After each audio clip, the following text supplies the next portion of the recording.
Om de presentatie van de conclusies van de 6 workshops in For the presentation of the conclusions of the 6 working groups, I am now going to give the floor to our colleague Bernard Saab, President of the Organizing Committee. Thank you very much, Madame the President, Majesty, Excellencies, ladies and gentlemen. I have the pleasure to introduce the last stage, the closing ceremony. Our aim is to have a reporting back from the 6 working groups along the 6 topics that were included in the opinions of the Royal Academy. Each presenter is going to speak his or her language, so please use your headsets. For the first working group, allow me to invite Professor Dankart, defining prevention, intervention, and epidemiology. Thank you very much, Your Majesty, dear youngsters, ladies and gentlemen. Could I have the second slide, please? Unfortunately, we only have 30 minutes for a working group, but the work was really efficient. We tried to focus on 2 issues.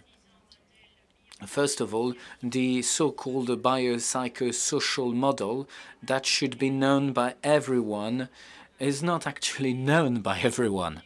And we were wondering how it could be integrated in the training of people.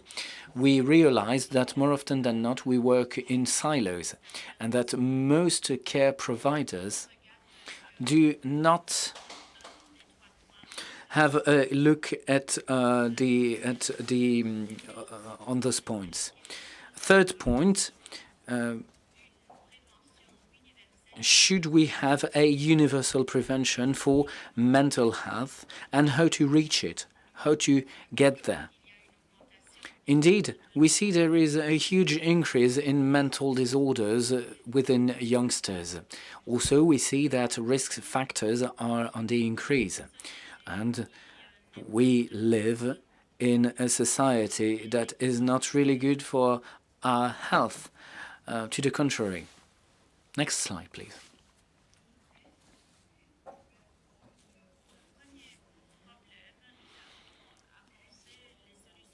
For the first problem, we have raised the following solutions. As it has been put forward in the opinion, each training should focus on the biopsychosocial model. That is not the case at the moment. Hence our proposal. At the very beginning of any training, it should be addressed. It should be presented by people who are convinced of its importance. We would also like every file of every patient would be drafted in the manner in which every 3 aspects would be put forward. Anyone receiving a training in the care sector should be trained to listen, to support, and also to ask the right questions. Everyone at its level. You do not need to be a specialist in every area. Secondly, we think that in each training there should be a meeting with people aware of the different realities. That is, youngsters in our case. Youngsters able to communicate their message, making sure that people being trained understand what is the situation. We can not only train professionals, there are other key contact persons, contact people for youngsters. Sometimes they are able to see signals, but they do not always know what to do with those signals, hence the need for training. This is the case for the second group on the slide, those who work with youth, scouting, sports club, and also for teachers. But I'll come back to it a bit later. Finally, we also said that some professions covered the three aspects and that we should bet on those three aspects. And we think in childcare services and also in doctors working for schools. Secondly, the universal prevention. We were under the feeling that at one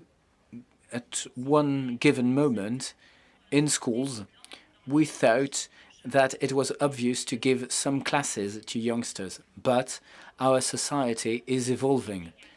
Why then couldn't we make sure that the school program, the school curricula evolve? Young people also advocated for classes where those aspects could be raised, where it could be possible to talk about all of that. And since maternal school, because it can be put forward in a playful manner.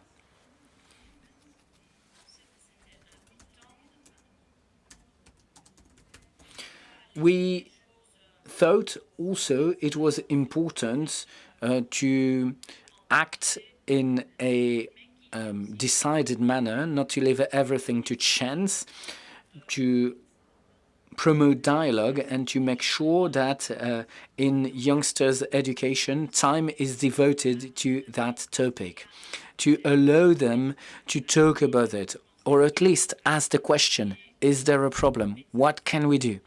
We were also thinking about the childcare services and the school doctors. When we talk about universal prevention, of course, schools are universal, but there are other universal areas. We were also thinking about the media.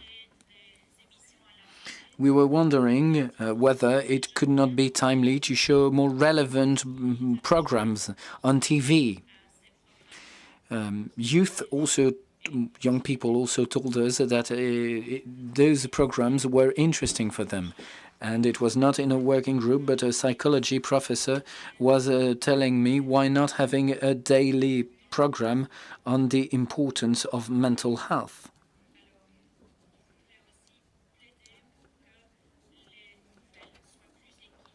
Making sure also that there is a more balanced treatment of information. Why do we accept having only negative news, polarizing news? Why can't we have positive news in the media to give more hope in our society? Then, obviously, on the internet, we need to try and find the right balance in information on mental health and on all the different mental disorders. That was the conclusion of our working group. Dank u wel, Marina. Dank u wel, professor Dankaerts. Het positieve. Marina, Professor Dankaerts, thank you very much. Now let's move on to working group 2. This is the positive news of the day: participation and destigmatization. Hello, everyone. Your Majesty, this morning you listened to young people, and participation starts with listening. This is a conclusion, and we need to take time to listen to young people. I think that's what we did today. At least we tried to. Of course, we are not there yet. And I hear young people say that we should have done things differently. And they are right to let us know that it should have been done differently. Mika followed the working group on participation, and she will put forward a few opinions coming from the working group. Mika, you have the floor. Thank you very much. Participation is important, and it should be the case in all areas of young people's lives. It is also a basic behavior that is important. Participation starts with listening to children and youngsters, and a first step is already made when you listen to others. It is important to know whether participation is of quality, if it is enough. We need to assess, and reflection is good, but action is also required. Concrete action. All young people should be involved, not only an elite of young people. All youngsters should be involved in this process.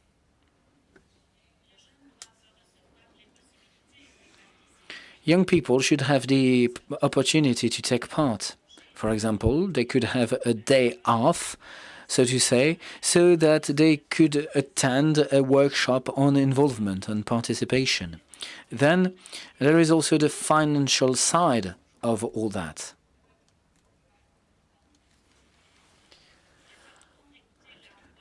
It is important to hear the voice of young people, to listen to what they can say.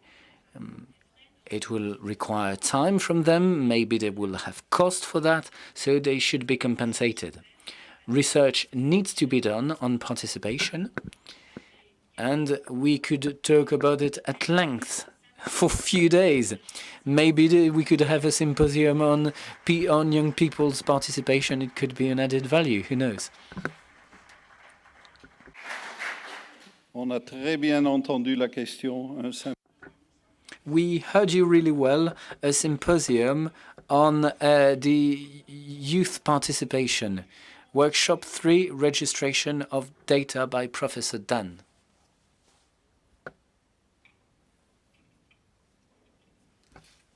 Your Majesty,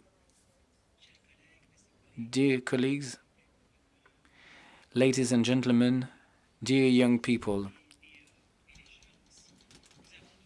ladies and gentlemen, we attended to the workshop on registry creation. Allow me, first of all, to convey my deep recognition to Your Majesty for the very nice article that you wrote on mental health of children during the COVID-19 pandemic. It was it was really inspiring. And clearly, it inspired me to present those conclusions. There was a consensus on the need to create a registry on the mental health of children and teenagers. Several topics have been addressed. It is, first of all, about empowerment. Maybe Professor Cote and or other better other people that have a best French than me will be able to let me know what is the French word for it, but it is the maximal participation. That's what we mean. Maximal participation of the patient, of the family. Creation of a self-support program with or without the monitoring of a care team, sharing different expertise. Everyone emphasize the need of an added value of the registry for the care process, for the patient, for the family, but also for the care process. When it comes to data collection now, we discussed at length to know whether we require to have indicators on mental health. It was presented in a positive manner because it could be concerning each and every one, those indicators, or rather we would focus on pathologies, which could be a basis for action. Everyone agreed to underline the importance of a holistic registration of data, particularly with the care organization in mind. Using structured data when it is necessary and useful, and two dimensions, the follow-up of the individual and the population, in order to make sure that mental health evolves. We talked a lot about ethical issues, including the transparency principle for the patient, for the use of data, as we see that there is a scarcity of data currently. The group thought it was nice to have an opt-out system, as is the case in the United Kingdom, for the secondary use of data. also mentioning the importance of anonymization or pseudonymization of data, while stressing the added value for the patient and the family. Taking part in a registry in order to increase the state of play of knowledge and enrich our interventions, primary and secondary interventions, and also insisting on a feedback for the source of information, the individual. The work was really good and efficient, and I thank the organizers for allowing us to do so.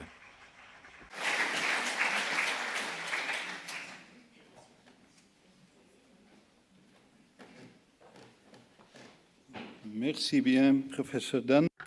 Thank you very much, Professor Dan, for workshop number 4 on the roadmap. I invite Professor Van Hoof, Mr. Holzbeck, Sana Sadat, and Chiara Haas to come and introduce the results. Bridging the gap by roadmap. I think they have a small TikTok interaction with us.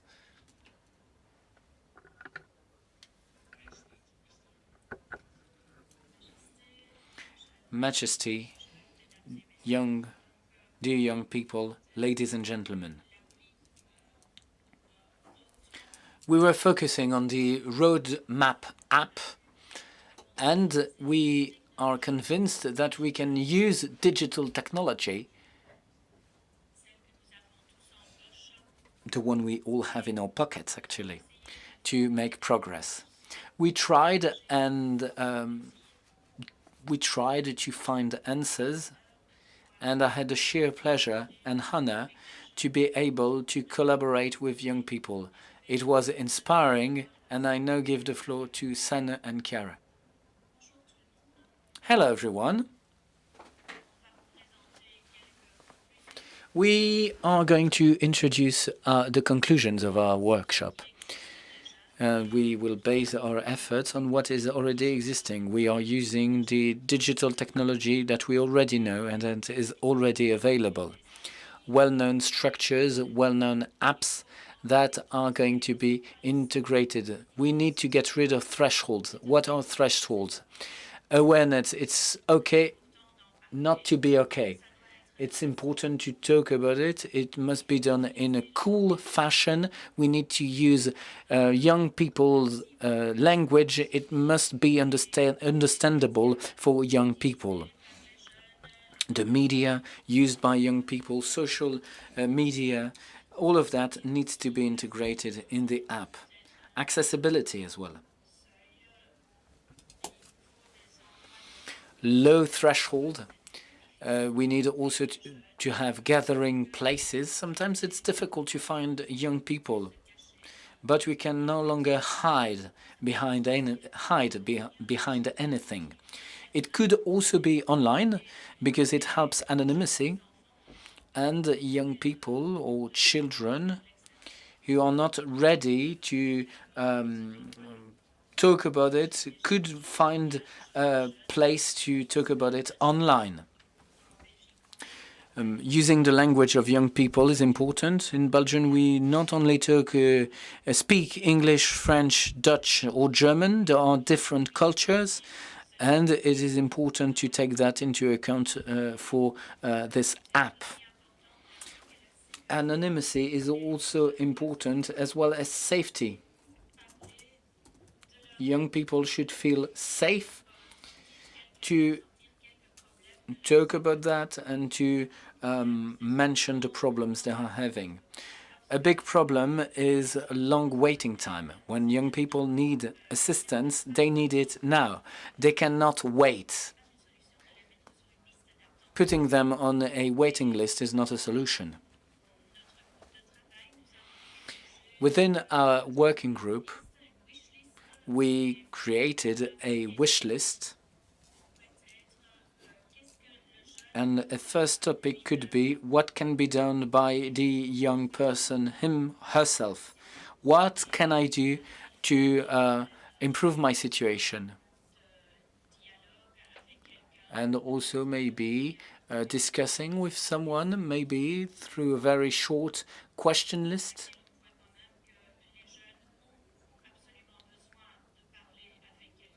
we see that young people need to talk to someone, and this could lead to an action plan.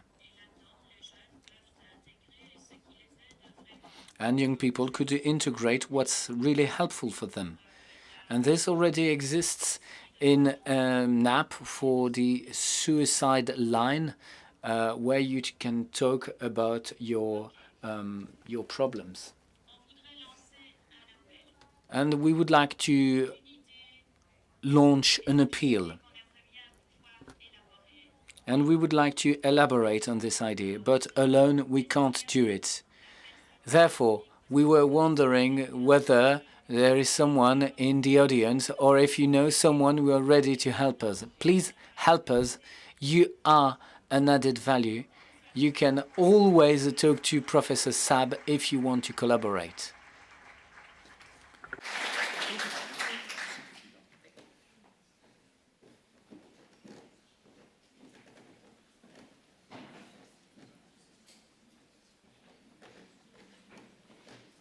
Oké, en dan komen we bij workshop 5, collega Maucher. We now move to workshop number 5 about perinatal and postnatal care. Your Majesty, dear young people, colleagues, I'd like to thank the workshop participants, and I also would like to thank my colleagues. This is the outcome of a joint work, and I need to thank every participant for their input. Now, the topic is quite broad, hence the need for us to prepare some of our arguments before grasping the work. When parents go through psychosocial vulnerability and difficulties, we do know that many stakeholders are involved on both the children and the parent side. However, there are still many difficulties. We need to tackle the difficulties that are met, the resources that are still lacking when it comes to taking care of perinatal needs. How can we improve the coordination between the various needs and services? So, as an introduction, I would like to say that perinatality must associate various levels. So the prenatal level, the pregnancy stage, then the birth stage, and then the postnatal stage. Psychological assistance is not everything. It is one aspect of the caregiving process. So we need to look at what society can bring, because giving birth is a social action that will involve many stakeholders, close relatives, but also less close relatives. Now, for example, parental leave, assistance at home, and then the experience that is led in Paris with babysitters, nursing home, or external support for the young parents. Now, within our group, we noted that there are already many initiatives that are ongoing, but not all of them are well known and talked about, which means that, yes, there are activities, there are initiatives, but even the professionals are not always aware of such initiatives. Then anticipating is key. Planning ahead, if you want, and using the perinatal approach to anticipate the postnatal approach. And if we focus on the postnatal approach, perhaps we do not act sufficiently on the prevention aspect, which means that we will be having too many problems, while if we act before the birth of the child, at the stage of the pregnancy, well, many problems perhaps can be solved upstream, and we can anticipate the problems that could occur once the baby is born. And this approach can also be carried out with the public bodies that exist in the field of maternity care. Now, of course, the psychological services have also a key role to play, and they are there to give an additional support. Combining medical and psychological support is key. A prenatal consultation is not only about technical examinations, it is also about psychological support. Now, of course, this assistance is dedicated to the most vulnerable people that often lack the access to structures, structures for drug addicts.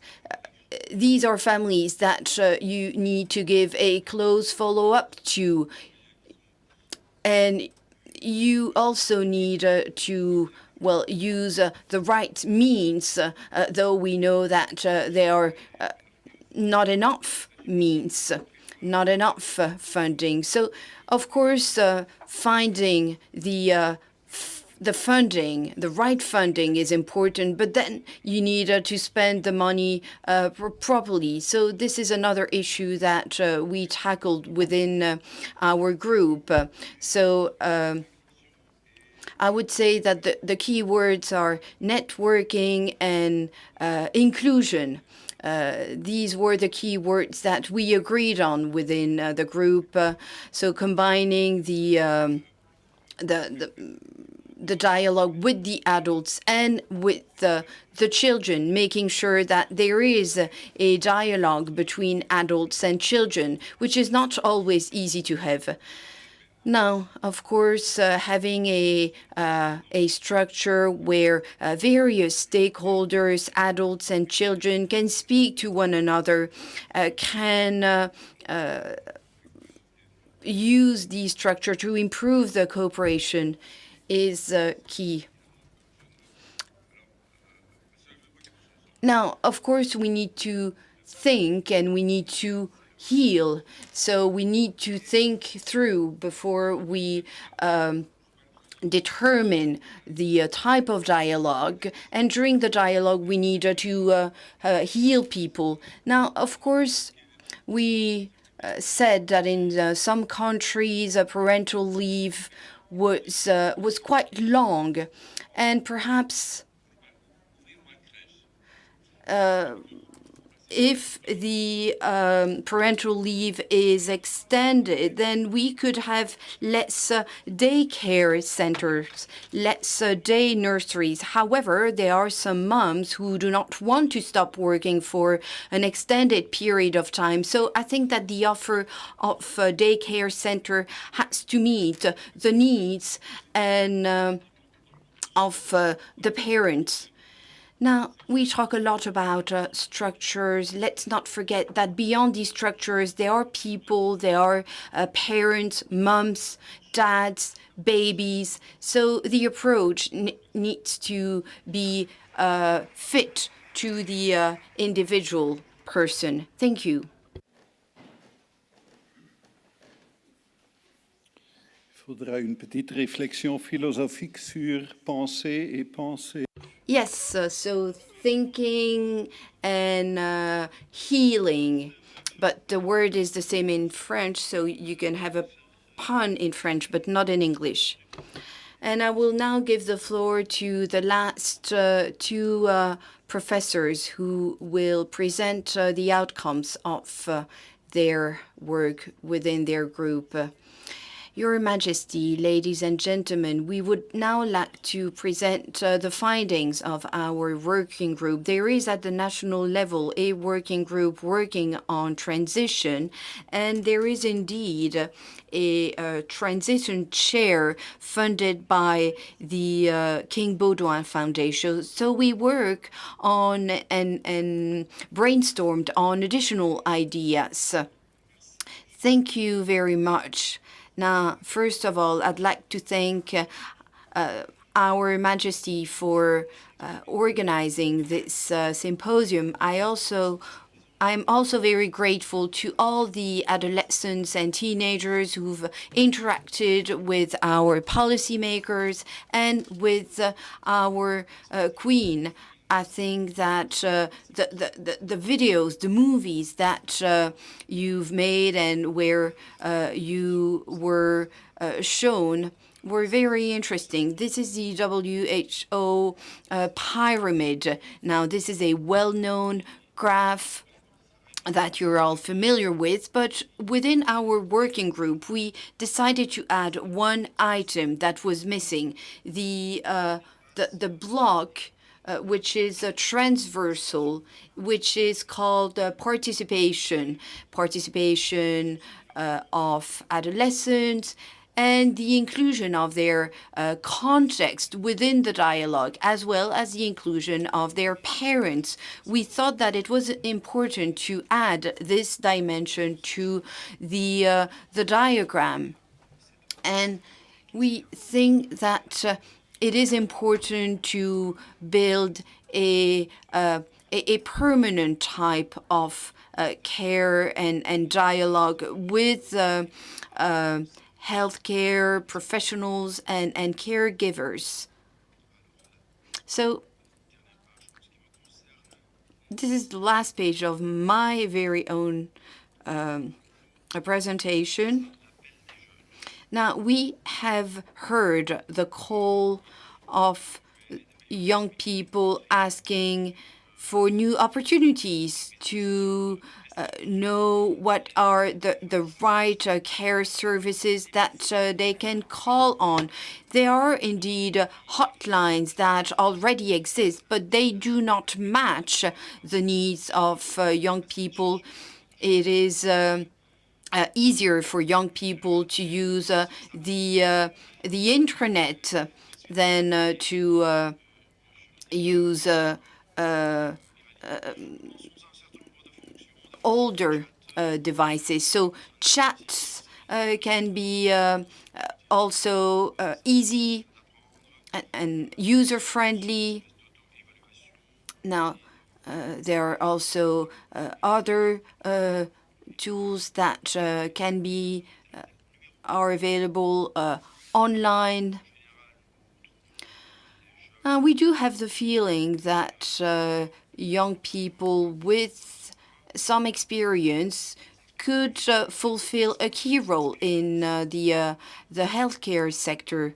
So young people with experience. Now, of course, mental care is important, but education, leisure activities are also very important. Now, adult psychiatrists working with us said that when parents face difficulties, they not always think about their children in the way they try to solve their difficulties. Now, assistance and support based on the cultural background. It is important for young people to rely on someone they can trust, not specifically their parents, but someone, just someone they trust and have confidence in. We ask professionals in charge of education, in charge of young people, to organize meetings to talk about young people and their their families. And we also suggest to extend the assistance beyond 23 years old. And though 18 years is the majority age, it is not the age at which assistance should stop. And then this is my last page. This reference point, this contact person should accompany the child or the teenager in the healthcare facilities, in the assistance or leisure facilities, sports facilities, and there should also be assistance given to young people in finding a house, an apartment, and perhaps a platform for parents could also be useful. Today, I also would like to thank Ruth because children, psychologists, and teenager psychologists should work together to fill the shortcomings that still exist in the way they both interact together. Thank you. Your Majesty, ladies and gentlemen, we are now coming to the end of our session, and we would like to thank Professor Van Winkle for the work he has devoted to young people. For 2 years, they have attended the work of the Commission. They have been supporting young people throughout the past 2 years. So I would like to hand over to my colleagues and to young people specifically for the closing words.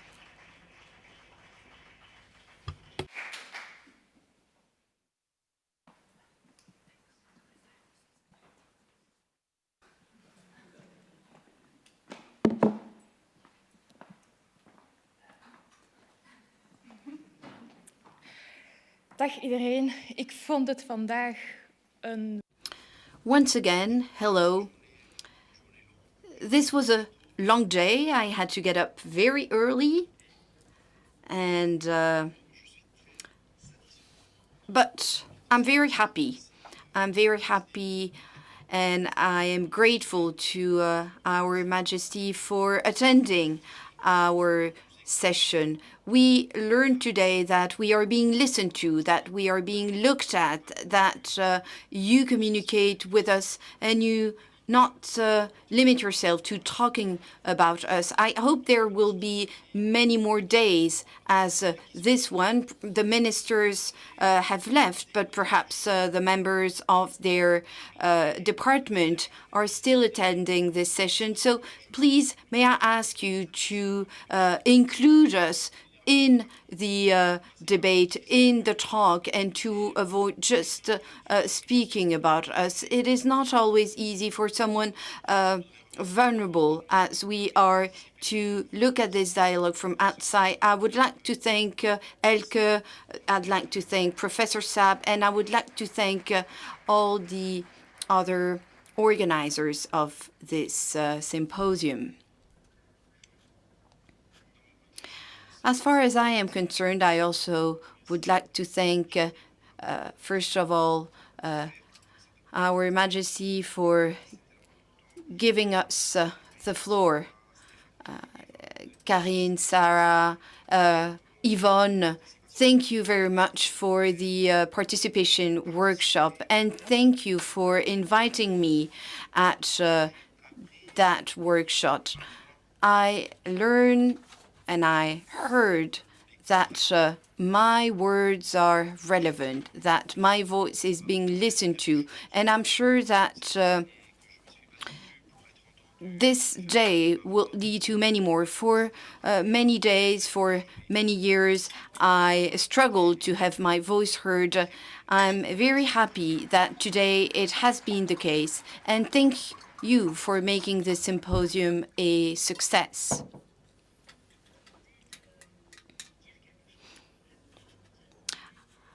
We were asked to explain what we have learned today.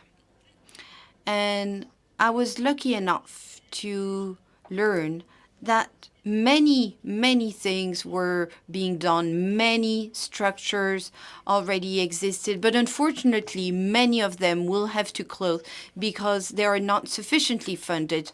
We also heard that many initiatives had been talked of and prepared, but they will not be implemented because, again, there are not enough sufficient means. And I heard from policy makers that there are many projects in the pipeline. But I think that we need to rely even more on patients and on healthcare professionals to design these initiatives. Perhaps we do not need more initiatives. Perhaps we do not need more projects.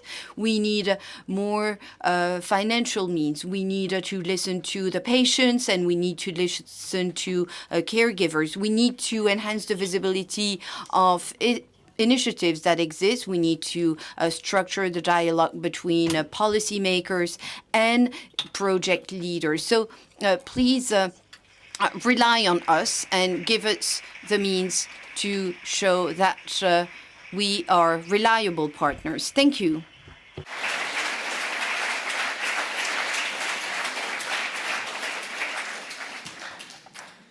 Majesté, chers invités, chers collègues. Your Majesty, distinguished guests, colleagues, after these important and moving remarks, it is now time to conclude our symposium.